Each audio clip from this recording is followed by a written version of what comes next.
That's Brother Truckers downtown, and yeah, we're downtown too. We are in the Skywalk here, across from Palmer's Deli. Wave at Ron if you go by, because Ron can see you, but I can't. Just as well, I get easily distracted.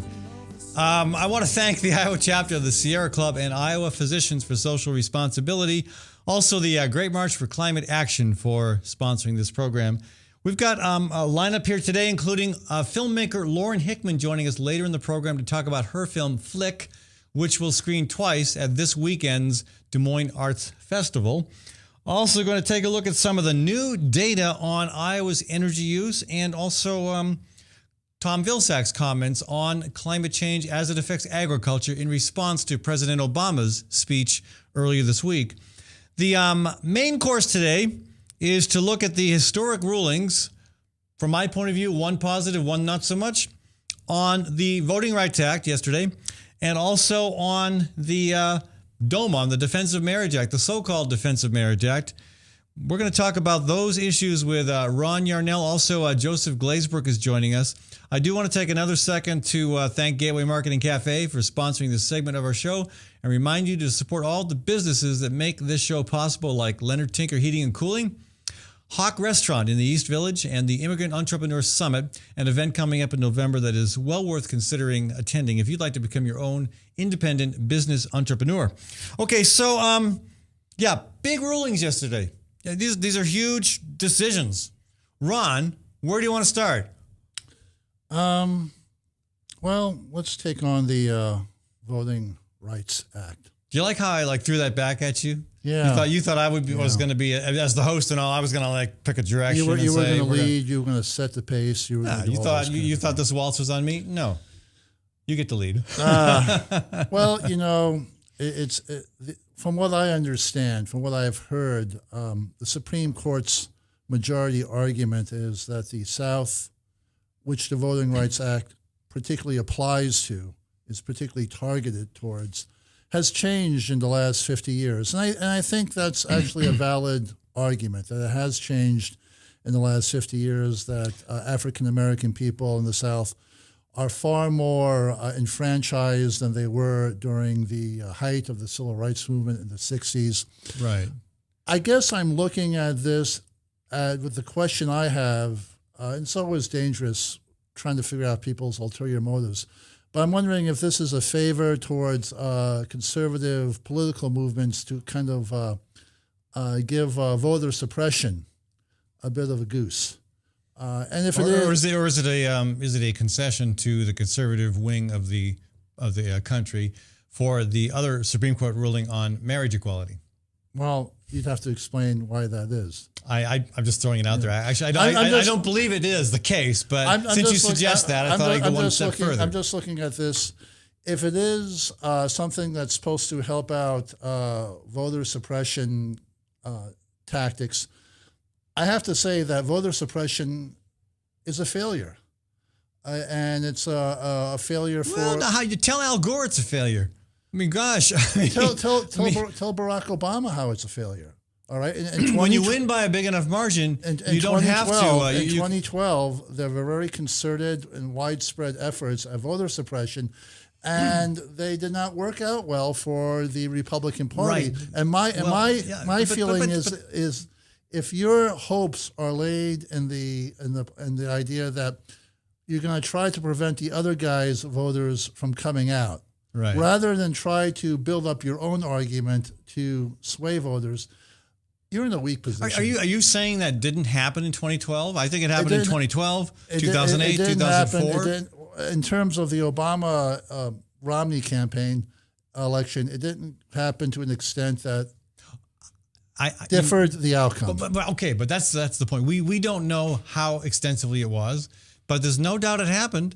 And I think Barack Obama had such a huge margin of victory, it didn't matter. And what I understand happened was that the blatant effort, the undeniable effort, outraged so many communities that were targeted that more than ever they made a point of coming out. Okay. And that basically that's great for democracy, because if you got people coming out to vote, there's nothing you can really do about that.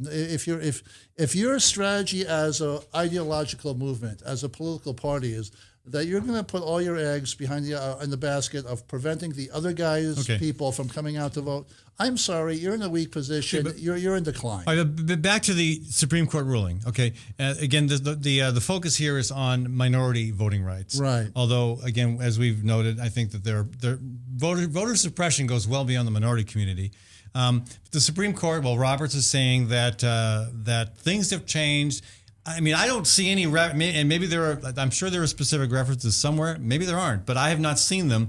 And I know things have changed, but have they really changed to the point where we can afford to throw out this landmark legislation? Well, I mean, look at Florida in 2000, Joseph. Florida in 2000. A big part of why Al Gore lost was voter suppression of blacks. I mean, I know people like to blame Ralph Nader, but come on, there was some real underhanded stuff happening in Florida, and a lot of involved minority populations. So is Roberts totally off base by suggesting that things have changed to the point we don't need this voting act anymore? Well, first of all, good to see you, Ed. And second of all, yes, he's completely off base. He's just, it's absurd. The dissent itself by Ginsburg actually listed something like 78 times the Voting Rights Act has been used to strike down legislation within the last 12 years. 78 12 times. years. That means from 2000, not even counting Bush v. Gore, that whole fiasco in Florida. Since then, the Voting Rights Act itself, that section that they struck down, Section 4 and 5, have been used to strike down 78 pieces of legislation around the country. And that's just the ones that got, litigated, not the ones that were settled. In what states did those actions occur? Well, of course, those would be states that are covered by Section 4, the formulas of the South, primarily a few districts up north as well. Yeah. I've always wondered why the legislation wasn't eventually broadened to cover the entire country, because I think no one who is fair-minded or looking closely would suggest that racism only occurs in the South. I would strongly agree with that, and the Voting Rights Act does not limit itself to the South. It first of all, Section 2 of the Voting Rights Act, which is a more generic provision that is designed to allow people to file challenges after a law has gone into effect. That section does apply to the whole country. And then Sections 4 and 5, and specifically the formula used in Section 4, does apply to some places in the North. There are some districts in New York and Pennsylvania and some other places that are covered because they had their own problems. And that's the whole point. This law is all about anticipating problems where they are a problem and addressing them before changes are made so people don't get off. Folks, if you'd like to join the conversation, please do. We welcome all calls, comments, critiques, and offers of praise for the fine selection of attire me and my guests are sporting today. Anyway, the number to call is 244-0077, or toll free, it's 855-244-0077. You can also email me at fallonforum@gmail.com. Again, just the lay of the land. We're talking about the Voting Rights Act. This first segment of the show, Ron Yarnell and Joseph Glazberg will stick with me for a conversation about the Defense of Marriage Act, the second segment of the show. Later in the program, filmmaker Lauren Hickman joining us. Feel free to call in on any and all of these topics. And don't just let Frank call, because if you only let Frank call, that's all you'll get is Frank. So, Ron, I kind of, tell me if I'm reading more into this than I should, but I kind of thought I heard you saying that this really wasn't that big a deal. No, it is a big deal. Oh, it is, okay. But now the question is, so some people in long black robes made a decision, and that is what it is. But now, will the people of the South stand up and say, we're going to have a democracy here, and come out?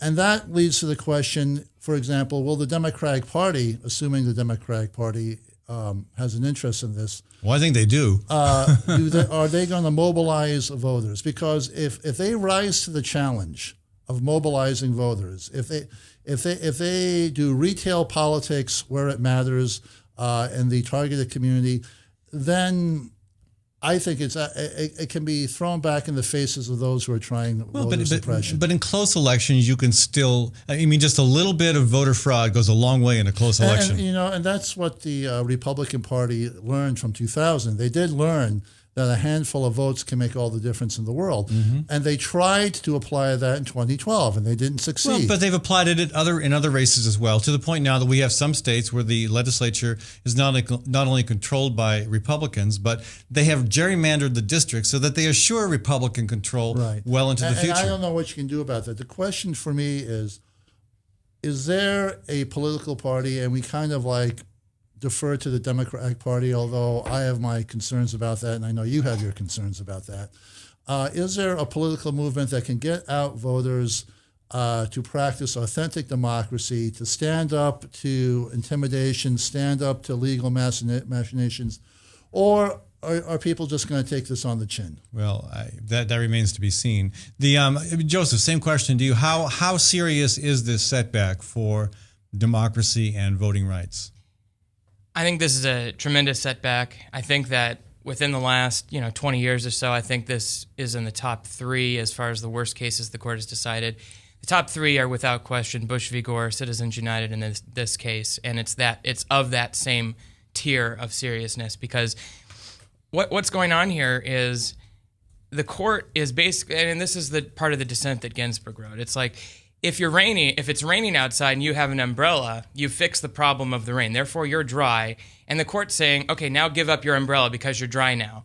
Well, you're going to get wet again. I mean, it's obvious. And what's going on here, I mean, just take Florida in 2000. Okay, first of all, on paper, that election was lost by 537 votes to Bush. But in reality, we know for a fact that count was wrong. But even if you don't get into the issue of the recounting and all that, we know for a fact that something like 60,000 African American voters in Florida were wrongfully removed from the voter rolls before the election even began. That is the part of the Florida controversy that never gets talked about. Is there was a law that was passed and an attempt to remove people from the rolls on the basis of felony convictions that ended up being completely wrong. There was so much error in that system that thousands of black Floridians could not vote in that election. So what are we doing now? We're allowing states to continue that. We're allowing states to continue that very same thing because the court has buried its head in the sand and has said the problem's over, the racism's over, we don't have any more racism in this country, therefore... Well, they haven't quite said that, not quite but explicitly. They've implied that things are so much improved that we don't need this protection anymore. And I want to put it also like this, that this is going on, that this is a decision by the Supreme Court which possibly aids voter suppression tactics, really does not serve the conservative movement. Because the conservative movement, it doesn't allow the conservative movement to recalibrate its arguments. I think there's a good case to be made for conservatism. But apparently... But you're not going to make it today, are you? Well, I'm not going to make it because it's not my ideology. But I can respect it. I can respect William F. Buckley. I can respect Barry Goldwater. They were people who made a good case for the conservative argument. There's no one like that on the conservative side anymore. There's no likable conservative candidate like Ronald Reagan. As much as Ronald Reagan is appealed to by conservatives, there's no candidate like that. So to me, this is just kind of a lazy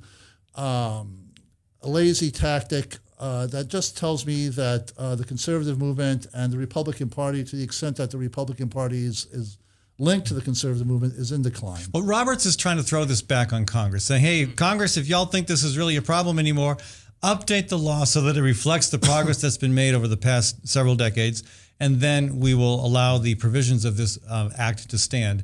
I mean, you and I know, everybody knows, that Congress will do nothing. I mean, Congress can't even pass a farm bill. The Republicans they can't even get their own people to vote for a farm bill. They can't do immigration reform. They can't do anything. So for him to throw, and he's got to know that as well. So, all right, Congress does nothing. The Supreme Court rule stands. I mean, will it be appealed? Or what will be the next step in this, Joseph? Well, there's no way to appeal that directly. But what could happen? Congress could, I suppose, do something. I mean, originally when this was renewed in 2006, the Senate voted for it unanimously, and the House voted it something like 297 to 12. It's just this ridiculous margins. Was Steve King one of those 12? I wouldn't be surprised. I don't know exactly, but Congress could well come to its senses and do something here. You never know. I mean, if Boehner just allows the 60 or so reasonable Republicans who are not yet eliminated by Tea Party primaries to vote with the Democrats, and then the Senate passes something, I mean, we could make some progress. But actually, I fear that if that were to happen, I'm not sure that would solve the problem, because I suspect that with the current court, we'd still have the ability for southern states to challenge whatever new formula they came up with, and the court is clearly has a mindset that any sort of rule that punishes the South for its history of racism is unfair. Poor Southern states, we need to protect you. So before we go to a break and switch gears to DOMA, is there celebrations? Are there celebrations in Alabama today? I don't know. I'm not in Alabama. Well, there are celebrations in the back rooms of the Alabama Republican Party, that's for sure. Yeah. It's going to help them. It's this right-wing Tea Party movement. Let's understand, it's an anti-majoritarian movement. It is not the will of the people to be that extremely right-wing. So in order to sustain that politically, they have to do whatever they can to cut off the popular will, and that's what's happening. And ultimately, I think that is a effort that will not succeed. We shall see. Anyway, there's more to be talked about on this for sure. We're going to come back with the same distinguished guests here and talk about the other Supreme Court ruling on the Defense of Marriage Act. That one we're a little bit happier about. I also want to take a second again to remind you about the sponsor for this segment of our show, Gateway Market and Cafe. Check them out, folks. Our local grocery store in the Sherman Hill neighborhood, just on the west side of downtown. That's at 20th and Woodland, Gateway Market and Cafe. Also, Tally's Restaurant, one of my favorite restaurants in the Beaverdale neighborhood. They've got patio seating on the roof. They've got it on the street. You've got a great place for outdoor dining in 2 different locations. Tally's Restaurant, Bar, and Catering. Also, Diana's Wedding Cakes out of Newton, one of my other business supporters. Give them a shout next time you're planning a wedding, Maddie. Anyway, S&P Piano, also one of my business supporters. The folks at S&P move anything, including my 1,200-pound Grand, and they would rather not ever have to move it again. I'll be back in a few minutes. We're going to be discussing the Defense of Marriage Act ruling by the U.S. Supreme Court. Max Real Estate Concept Studios. This is Webcast One Live. Drug and alcohol addiction slowly steals a person's identity, tearing away pieces of their life little by little until one day it seems like the hope of a happy future is gone and there's no chance of getting it back. Here at St. Gregory Retreat Centers, we can assure you that there is hope. Our unique approach to recovery begins with the understanding that the dysfunction and damage caused by addiction can be overcome, not just dealt with. Don't let another day go by. Call St. Gregory today.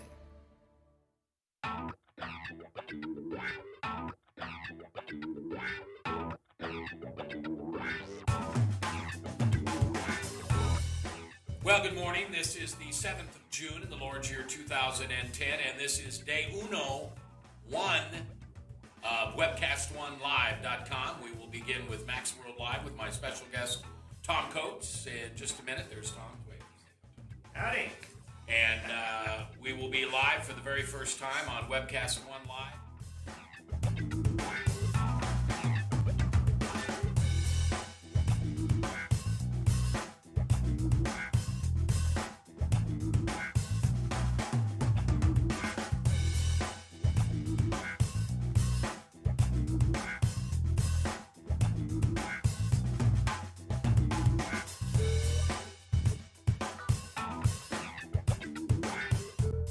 Someday we're going to look back on this and say, gosh, remember that old day in history? Wonder where Walter Cronkite was. He must have been around hanging there too. But actually, it's the beginning of Webcast One Live. And thank you for listening. Thanks, Rob Spearman, and everybody who's put together this project together. And we're ready to go live now. So thanks for listening to MaxWorldLive.com.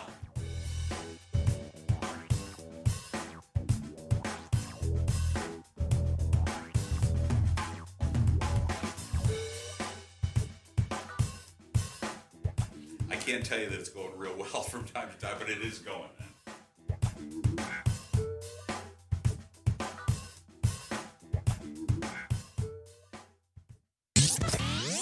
From the RE/MAX Real Estate Concept Studios, this is Webcast One Live.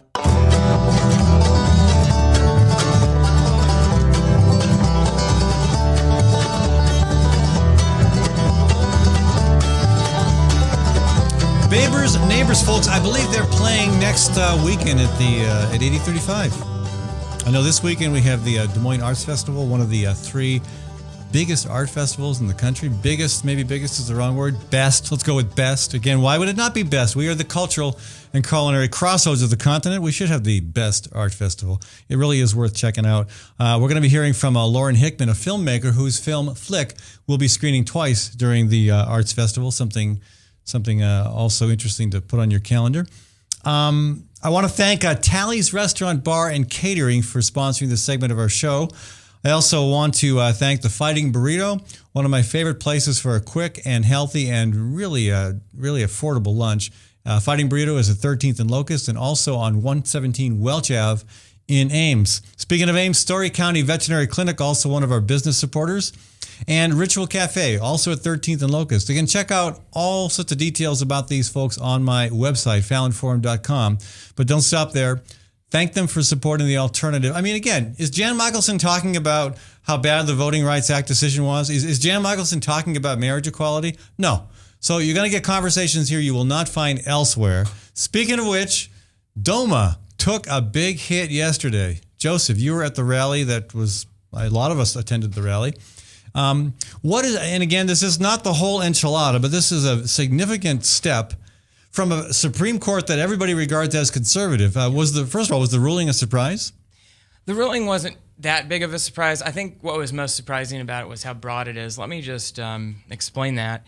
A couple things. First of all, the ruling addressed DOMA, the Defense of Marriage Act, which was a law that was signed by President Clinton in 1996 and which was broadly supported by conservatives and liberals alike. Paul Wellstone, for example, voted for it. Ouch. And but at that time, it was a completely different culture and atmosphere, and politically, it wasn't thought that it would be proper for one state which might be more favorable to marriage equality to control the will of the nation at that time. It wasn't understood in the civil rights context that we understand it in now. But interestingly, John Lewis, of course, who marched with Martin Luther King and voted for, was instrumental in getting the Voting Rights Act, which we lost on Tuesday, was one of the primary defenders or opponents of DOMA. So okay. I think it's very important to realize that somebody, I did not know that, yeah. These movements for equality and justice are very interrelated. But let me get back on point here. Yeah. So there are two sections of DOMA that are really an issue. There's Section 2, which allows one state not to recognize out-of-state same-sex marriages. Right. So Alabama doesn't have to recognize Iowa same-sex marriages. And then there's Section 3, which says the federal government doesn't have to recognize states that allow marriage equality for same-sex couples. Right. And so what was at issue yesterday was Section 3, whether the federal government can go on discriminating against those in states where marriage equality has been recognized. Which is a big deal here in Iowa. It's a huge deal because, there are thousands of people in Iowa who have been involved in a same-sex marriage since, starting in 2009. And since that time, of course, Iowa has treated them as if they were married, but the federal government treats them as complete strangers. There's no recognition whatsoever for those couples from a standpoint of federal law, including things like immigration or taxes or Social Security or benefits that you might receive at the time that your spouse dies. Yeah. And so for those reasons, it's a monumental decision, and it's a very broad decision because it was based on the Equal Protection Clause as opposed to federalism, as opposed to states' rights. And because of that language in the equal protection context, a lot of scholars and lawyers, myself included, strongly believe that this is sort of a foundation on which we can base future cases to get rid of state marriage laws that are discriminatory.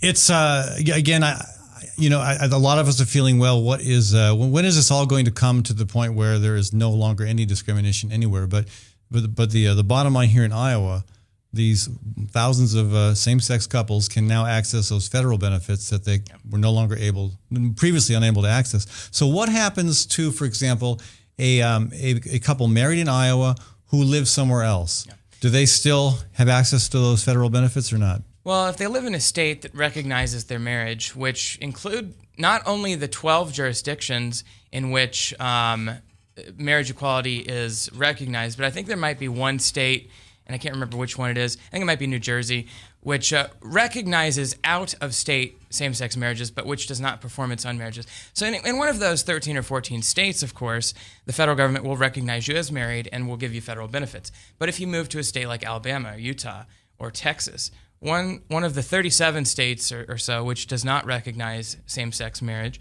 then, of course, the federal government will treat you like you're not married once again.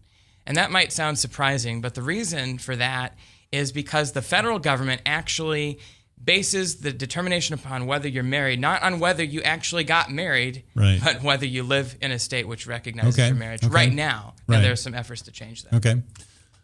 I'm not really surprised at the Supreme Court's decision, even though the Supreme Court's supposed to be a nominally conservative body, and I guess it is on most issues. But I think George Takei, Mr. Sulu, as Star Trek fans will recall, he probably framed it best in terms of a political issue. Most folks, for example, you can bracket people into minorities, you can bracket people into religions, you can bracket people into various tribes. But he really brought out the issue that it's a family issue, all right? People who are gay or lesbian, people who are homosexual in their orientation, they are at the Thanksgiving table every year. Often they're at the supper table. And there is only so far you're gonna not be generous to your family. No matter whether they're gay or straight, you're going to pass the potatoes for a second helping if they want it. I've been thinking today this is a great victory for the Bush-Cheney administration. How so? Well, you know, Dick Cheney, his daughter Mary is a lesbian, and actually she got married in 2010. She's smart enough not to go hunting with him. And Dick Cheney came out I think on this decision, came out to file something favorable towards something against DOMA. It is fascinating to me that people get this issue when it affects them personally, but otherwise maybe not. And people, it's a family issue. You're not going. Ultimately, some people, if someone is gay or lesbian in their family, they may ostracize them, they may reject them, but overall, it's more problematic, and it doesn't make itself for a issue that has anything less than a complicated approach. So again, back in 1996, when DOMA was first enacted, 27% of the population supported marriage equality. It's up to 51% now. 51%. That's a huge change. A huge change. Well, and you know, there aren't too many people I know anymore who are on the, quote, wrong side of this issue. But fortunately, we have one of them on the phone with us, Frank from Des Moines. Frank, welcome to the show. Well, hello, Ed. So I presume you're unhappy about the DOMA ruling. Well, I'll tell you the truth, if I'm going to be brutally honest here. I was never a supporter of DOMA to start with, nor Don't Ask, Don't Tell. Really? I think both of these things were designed to be knocked down in the Supreme Court.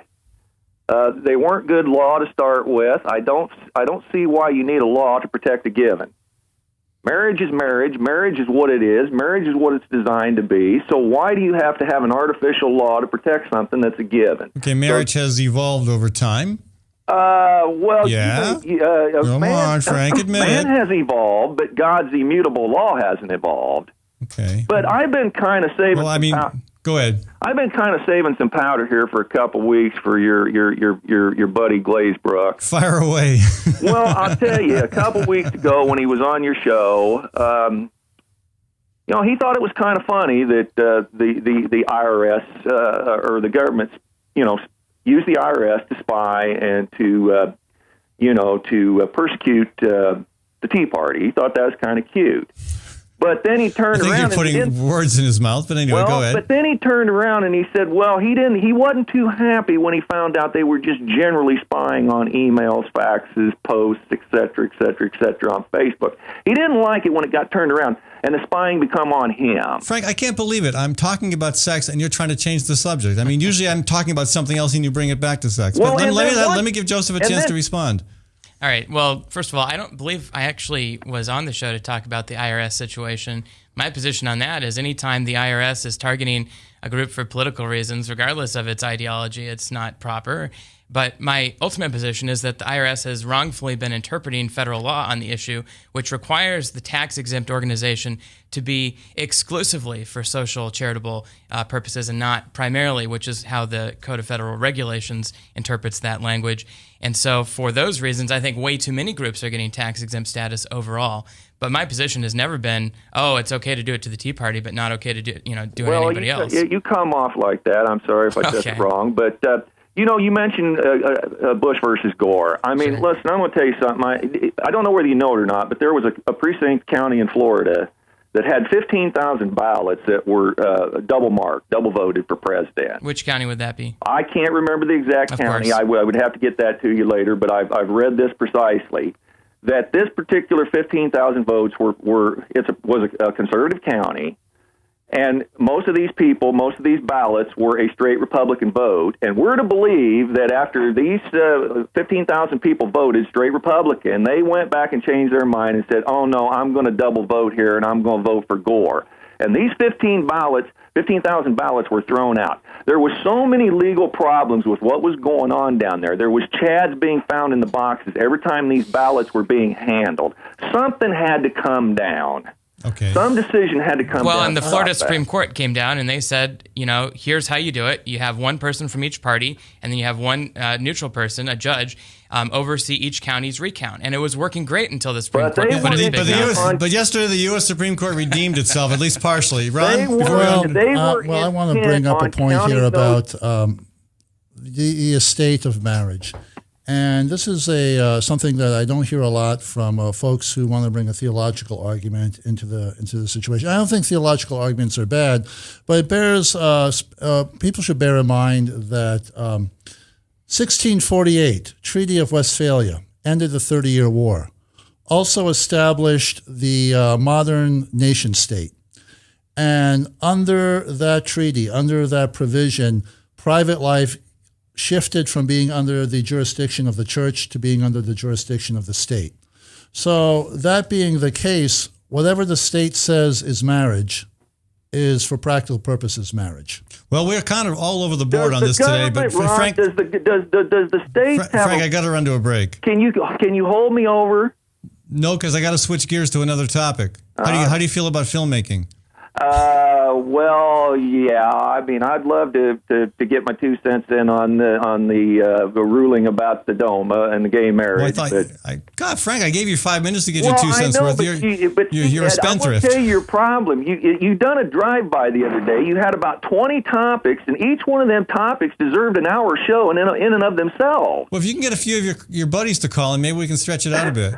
Frank, I got to go to a break. All right. All right. Thanks. Hey, have a great art festival weekend. I hope you enjoy the art festival weekend as much as we all enjoyed the Pride Festival weekend a couple weeks back. Okay. Thank you. All right. I'll see you, Frank. Frank from Des Moines, everybody's favorite conservative caller. And by the way, just in case anybody is wondering, I absolutely, sometimes conservative talk shows actually pay people to call in. I would have to shoot myself if I were to pay Frank to call in. Anyway, so no. I would be angry that you're paying him and not paying me. Well, there you go. Hey, again, I want to thank Tally's Restaurant, Bar, and Catering for sponsoring this segment of our show. Check out Tally's Rooftop Patio and outdoor seating on the sidewalk as well. Also, I want to thank Sergeant's Garage at 6th and College, place that's been working on Fallon mobiles for a long time. I want to thank Dan Kelly and his real estate business in Newton, and remind you of Ritual Cafe at 13th and Locust, a great place for a beverage or music or paninis. When we come back, we're going to talk. We're going to shift gears to the cultural scene of Des Moines here and talk with a young filmmaker, Lauren Hickman, about her project Flick, which will be screened twice in this weekend's Des Moines Arts Festival.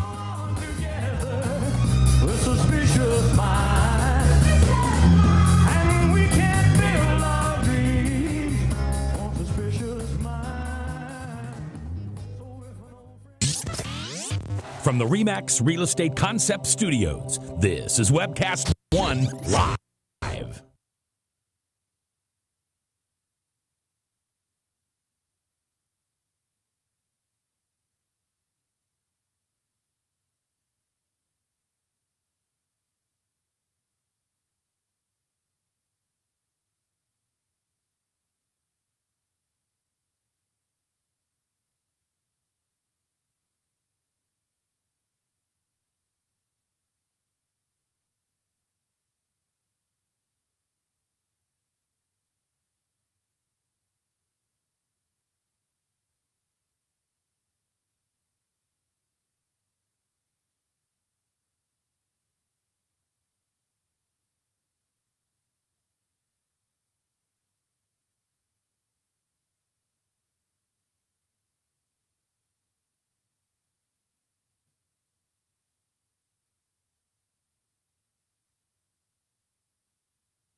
From the RE/MAX Real Estate Concept Studios, this is Webcast One Live.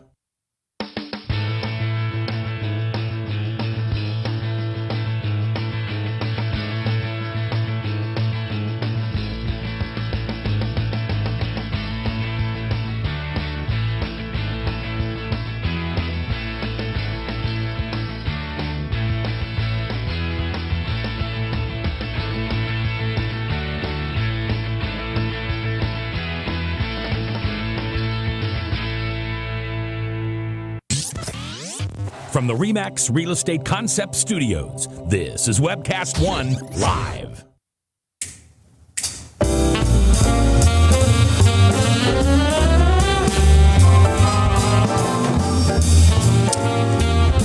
Max Wellman.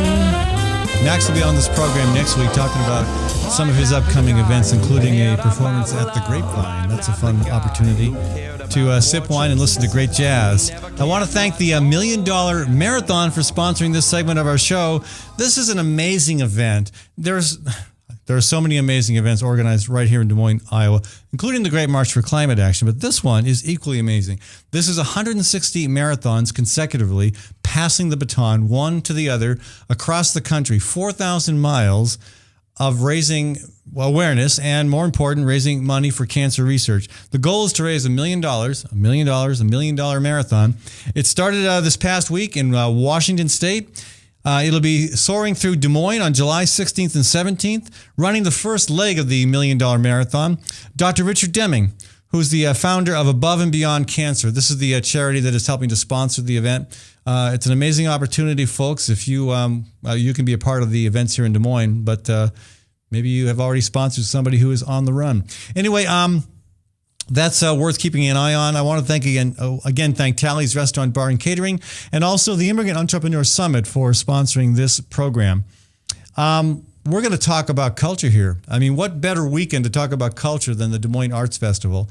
And it's not just about art in terms of, paintings and sculptures and whatnot.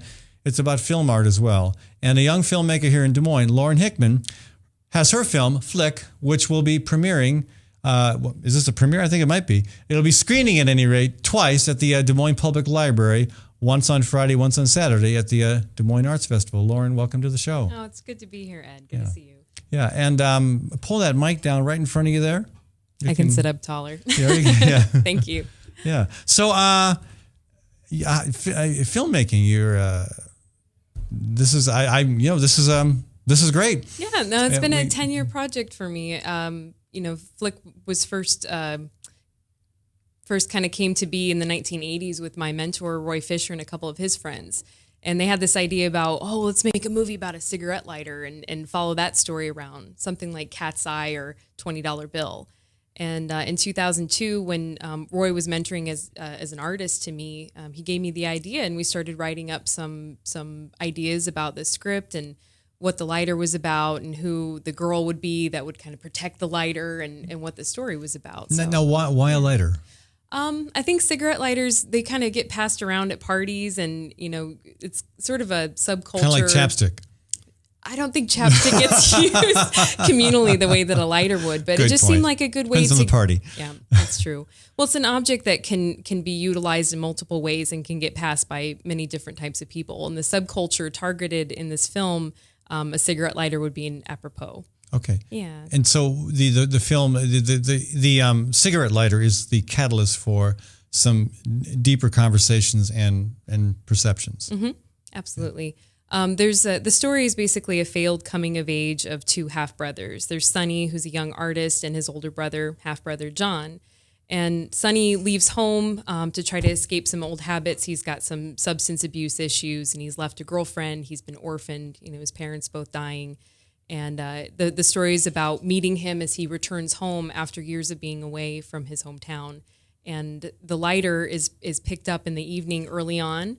And he carries it through him without the evening, and it just gets passed around, so we can sort of get the background of his story and the characters. So this is when he arrives back, when he comes home after being gone for a while and having all these problems. That's when the lighter enters the picture, and that's when really your tale begins. Yeah, indeed. Yeah, so the character that I portray is Ukweli, which is a Swahili word that means the truth. It took me a couple years to name her. But... So you're in the film itself. Oh, yeah. Indeed, yeah. Director and starring. Yes, okay. Writer, director, producer. Yeah, so she's kind of an ethereal character. So it was fun to portray something that was not really like in this world, but not of this world. And this lighter becomes an extension of this Shiva-like quality that she portrays. And she drops the lighter off in a convenience store, which is Scott's Shop in Valley Junction. We had a lot of local businesses supporting this film project when we produced it in 2007. How long is the film? 46 minutes. That's a good length film. Yeah, I mean, not too short, not too long. Well, I've got right, just perfect. You know, I've had plenty of friends work on films. Most of them tend to be a lot shorter. This is I can see why it would be a 10-year project. Mm-hmm. Yeah. Yeah. Well, when you're doing it totally grassroots and on a voluntary basis, that's what I had to work with. And we produced it in 2007 after many drafts of trying to figure out how to get the screenplay to fit in Des Moines and to collect all of the poets, the artists, the volunteers, you know, all the people that made it happen. I say a film by L.K. Hickman, but it should be L.K. Hickman and Company. Right. There's a lot of people who really donated their whole hearts over to this project. Yeah. Yeah. And yeah, so some interesting things happened after production. I moved to New York City and was pursuing editing out there with a young man. That fell through. Then one of the actresses committed suicide. This young woman named Sydney Owens. One of the actresses in your movie? Yep, she was 5 months pregnant during the filming, and she took her life in 2009, and she's got a little girl. That's very sad. Little Novi, and I've stayed in touch with her grandmother, and it was a hardship that was difficult to work with, just as having the footage of a young woman who. No longer around. So if you've been working on this film for 10 years, what was the original inspiration? I think that it was something that I wanted more than anything, and somehow the universe sort of worked together to make it happen for me. And I think that's kind of the greatest gift to me, is that something that I wanted, I actually could manifest and work and see it through to the end. Which was, but there were things in the world that you saw in your life that you saw that helped direct the conversations. I took the screenplay with me when I lived in the Netherlands and throughout college, and just conversations in bars, conversations in trains and railway stations and on airplanes, and it sort of grew up with me in a way. Yeah. So again, 10 years is a long time to be working on one project, and your perceptions, experiences, motivations can evolve over time. Would you say that the motives behind the film toward the finishing of the project changed from when you started? I think so. I wanted to make the film, because I was just a kid when I started writing it, and I just thought, if I can make something happen, and then maybe I'll get rich and famous and all this. But it's shifted over time because riches and fame are no longer the motivation. No, not at all. I feel like there was some fruition that all of us got some healing experience out of the process of making the film, because it is a drama. There is a lot of very emotional human experiences. We talk about substance abuse. There's, relationships, lost family, deaths, all sorts of things that are talked about in there. What message, what relevance do you hope audience participants get from the film this weekend? I think, to me, it's a film about choice and the concept of free will and fate, and that everything is a choice in what you do with it. So the characters, if you relate with Sunny, if you relate with the poor heartbroken Jade or any of the characters in the film, it's about hope. It's about that we have the opportunity at any moment to change our path and to change our direction just through a shift in consciousness, which is what the lighter represents, the flick as in enlightening. And I gotcha. Okay. Mm-hmm. That's helpful. That's nice. Yeah. And certainly that flick can go off in our own hearts and our own lives, and we can discover a new direction personally. We certainly need to do that collectively as a society on a number of fronts. Yeah. We continue to see that flick go off when it comes to, for example, the right of gays and lesbians to marry.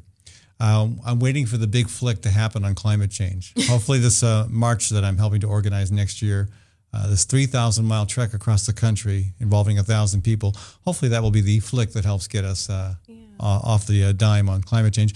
Truth is, I think President Obama's speech on that issue was a big flick in the right direction. So, I'm excited to see this film. When is it showing exactly? Oh, it'll be at the Des Moines Public Library in the wing of the library with all the the theaters in there. So it'll be in Room A on Friday evening at 9 p.m. I'll be available for more questions and answers when my heart rate isn't so up on your show. Oh, it's good to be here. So you mean I will make you more nervous than the live audience? Yeah, it'll be there on Saturday evening at 7:15 p.m. So we get to have two showings. The way I wrote the film was sort of in the cult classic tradition of making it a little bit more difficult for the audience. So if you want to come in and check it out twice, I'm glad to have you there. Okay, so 9 p.m. on Friday, 7:15 p.m. on Saturday, part of the Des Moines Arts Festival, and it'll be in Room A at the downtown library. I believe that's the room toward the Locust Street side of the library. Yeah. Lauren Hickman, folks, LK Hickman Productions. You and a bunch of other great people putting together a film that I'm really excited to see. I will be there. I'm going to go to the first one just in case you are correct, and I need to get to the second one as well. And also just in case something comes up and I can't make the second one. So I'll see you Friday night for sure. Great. Lauren, thanks so much for joining us. Thank you for having me. And thank you, folks. We're going to talk about climate change when we come back. Tom Vilsack weighing in on the issue in response to the president's speech, and also some new data about the percentage of coal being used by electrical generation here in Iowa. That's interesting information. Again, I want to thank the $1 Million Marathon for sponsoring this segment of our show. Great event, 160 marathons across the country, including a couple big events here in Des Moines when the marathon arrives here in mid-July, July 16th and 17th. I want to, again, encourage you to go to my website, fallonforum.com.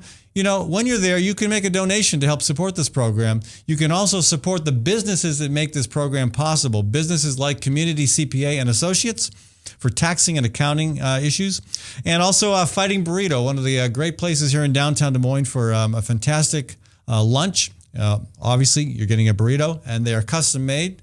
So you get to have a different one every time if you like. Me, I tend to have the same thing every time. That's how I fly. Also, Gateway Market and Cafe, my anchor business supporter, a fantastic grocery store, and also a cafe for breakfast, lunch, and supper, and a catering service. When we come back, we're going to talk climate change a bit before we wrap up the show at 1 o'clock. From the RE/MAX Real Estate Concept Studios, this is Webcast One Live. I'm Brian Leach, owner and general manager of Service Legends. I brought along a couple of the home comfort heroes. Hi, I'm Tammy Wells. I am Nick Wondershide. I am administrative manager. I am the senior technician from Service Legends. It seems like every good thing, when you feel it to the bone that it's good, there's a lot of hard work put behind it. I don't think that you can fake it and have it turn out good. You know, if we seem like, okay, that's just weird, it's just a furnace, why would you believe so deeply in a furnace? It's not just that, you know, we want to show the world that you can have good service. Yeah, I mean, it's got to be, it's your home. You know, it's built into our daily trainings, it's built into our culture, that we're gonna do whatever it takes to have each client say they love us, period. That's why we spend all the hours in the training that we do. And if we guarantee it's gonna be a good experience for you, or else it's free, what type of work do you think we're gonna do? There is a guarantee. Temperature selection guarantee, fixed right or it's free guarantee, comfort guarantee, best value guarantee. All of these guarantees hold us accountable to ensuring that we exceed your expectations. And if for whatever reason we'd fail and we can't make it right, we guarantee all of those guarantees with a 100% money back guarantee. I mean, if you don't think that your technician can fix it right, are you gonna say that to a client? No. You don't have to worry about having a technician come to your house. We drug test, background check all of our team members. We put safe people in your home. Each and every one of our service techs, 400 hours a year in training. You tell it the minute they walk in the door. They know what they're doing, they've done their homework, and they actually truly care about what you want. Because at the end of the day, you're the person that makes sure I have a job. They're gonna be listening. They're gonna wanna know what your challenges are. Then they're gonna come and give you options, and you get to choose. If I'm there to help and I make it easy and painless, I did my job right that day. Well, when it comes to your comfort, safety, and your family, you know, you don't necessarily go buy the most expensive, but you get the most bang for your buck. Oh, it's worth it, because there's a lot of people that will find a way to get it to work right now and then leave and then come back, charge you again, and the cycle just repeats itself. So when I'm out there looking at the furnace, I want to find why it failed today. How can we change the part today with something that you're not going to have to worry about? Is it worth changing the part today? I mean, you can put a lot of money into a furnace. I can fix parts all day. There's good job security in that for me, but is it the right thing for you? I get a lot of the phone calls of after the technicians are there. They're just in awe. They're like, wow, you guys are great. I mean, I don't even know what to say. You guys are great. Everything you did was perfect. It was great. Keep going, though. I like this. Just give us a try. I'm going to take all the risk. I've got the time to make this right. I've got the support to make it right. Just check us out. And if you don't see the value in what we do, I mean, fixed right or it's free or 100% money back. enough said.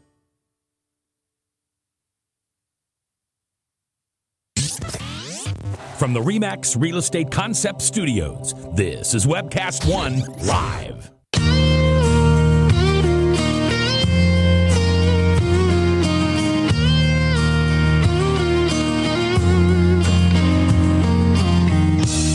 Welcome back to the cultural and culinary crossroads of America, folks. It was great to talk with Lauren Hickman about her play Flick. Be sure to check it out at 9 p.m. on Friday, or 7:15 p.m. on Saturday in Room A of the Downtown Library as part of the Des Moines Arts Festival this coming weekend. We have so much culture going on in Des Moines, we can't even keep up with it. I want to mention this segment of our program, the Des Moines Metro Opera. Their season begins with, it began with Romeo and Juliet and Peter Grimes, and now Electra is showing. There, again, the performances continue to run through mid-July. Go to see all three if you can, but at least get down there and see one of them. Again, the performances are in Indianola, and we've got, it's amazing what's going on here in Des Moines. We have, again, one of the best art festivals in the nation.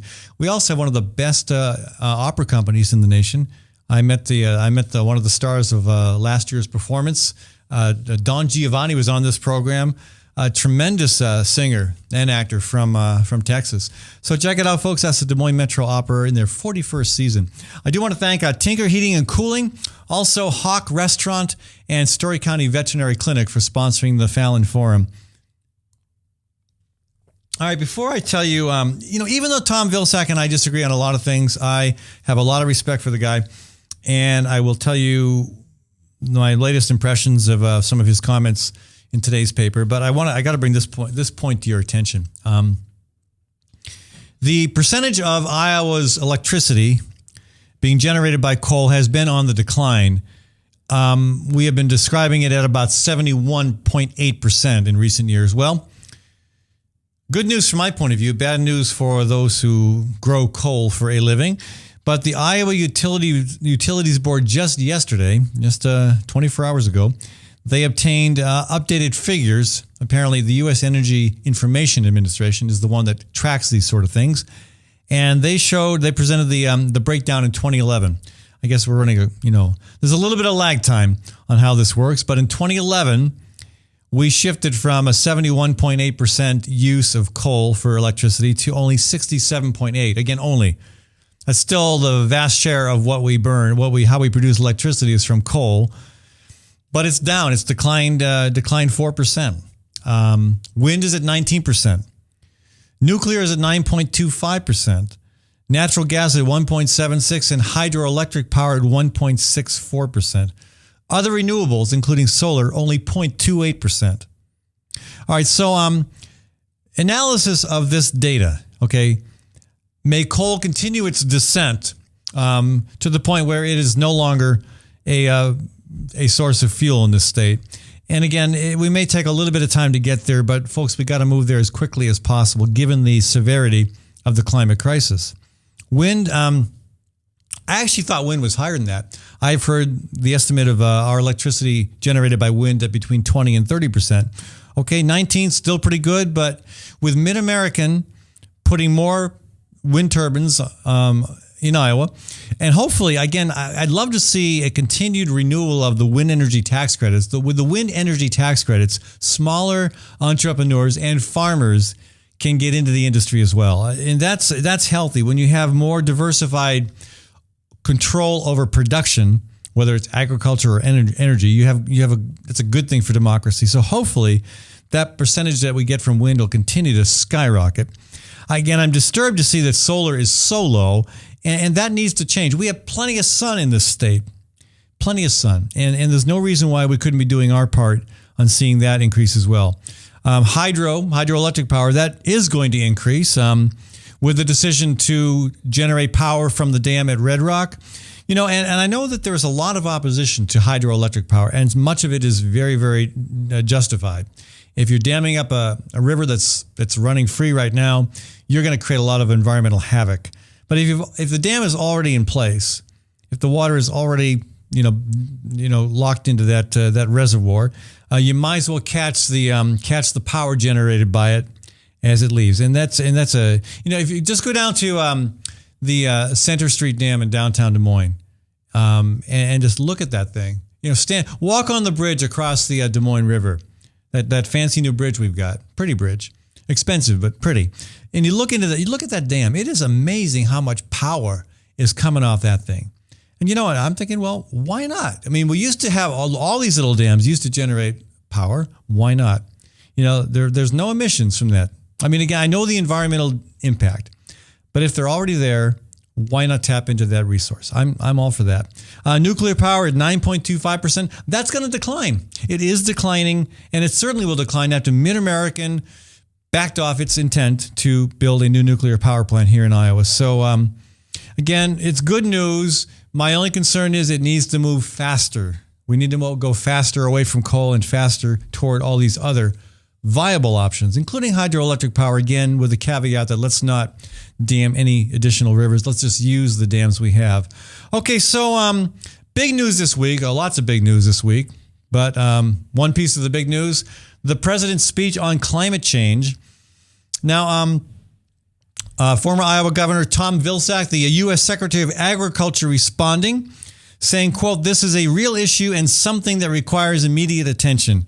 It's absolutely essential that we respond in a very aggressive way to the challenges of a changing climate." Okay, now during the past decade, of course, we've had 15 weather disasters in Iowa alone, with price tags of more than $1 billion. I believe that's just in Iowa. Yeah. Just in Iowa, 15 weather disasters for more than $1 billion. Yeah, just in Iowa. That's unprecedented. Now, I actually wrote to Tom Vilsack this morning. Here's one reason I have tremendous respect for Governor Vilsack. Secretary of Ag Vilsack. He responds. There are way too many politicians out there that don't think they owe the public a response. Vilsack, even though he's a national figure, he takes the time to write back and is interested in coming on this program to talk a little bit more detail about this. Again, even if I might disagree on a lot of issues, some issues, I respect that a lot. I do appreciate his indication of just how aggressive we need to be because of the challenges that this problem of climate change raises. And I mean, I don't know for sure. Maybe we will disagree on some of the needed solutions. Again, we're going to have that conversation. But the fact that he's weighing in on it with a sense of urgency, good, important. I can't say anything more than just thank you for doing that. So we'll hopefully have more detail about his position as we talk further about having him on this program. Again, thank you folks for sticking with us, and we'll be back tomorrow.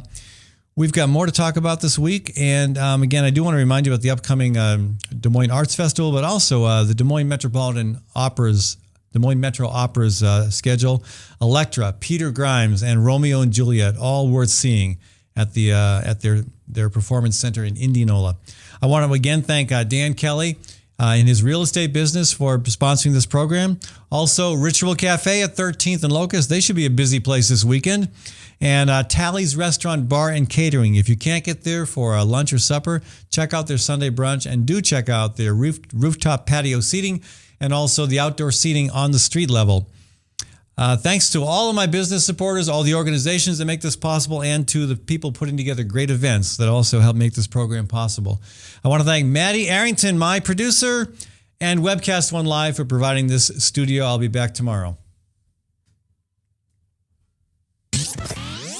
From the RE/MAX Real Estate Concept Studios, this is Webcast One Live.